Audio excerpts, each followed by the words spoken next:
Bonjour, je m'appelle Claude Dépêche, je suis enseignant de français et je vais vous parler maintenant du problème de la conclusion. Comment faire une bonne conclusion? Si la dissertation est un exercice typique de l'enseignement et de l'université français, la conclusion est ce qu'on appelle un passage obligé et constitue une étape extrêmement importante de ce rituel, comme il faut bien l'intituler. Si la dissertation est un élément typique de l'enseignement français, la conclusion en constitue un passage obligé et une étape de ce rituel ou de ce protocole universitaire. Il semble que l'exercice soit difficile parce qu'il recèle un piège qui n'est pas toujours bien compris.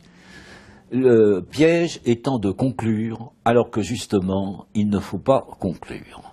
Un sociologue éminent, dont les mérites ont déjà été assez célébrés, a publié, il y a quelques années, un livre intitulé « Après la crise ».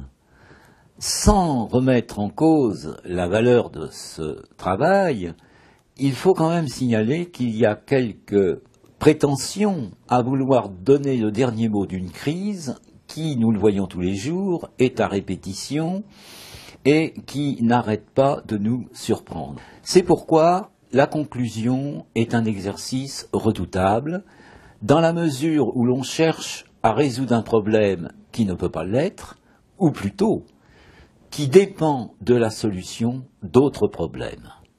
Voilà, vous savez maintenant comment construire une conclusion, c'est-à-dire éviter les pièges d'une conclusion trop hâtive et trop lapidaire et adopter une démarche beaucoup plus prudente et renvoyer la solution demandée à celle d'autres problèmes.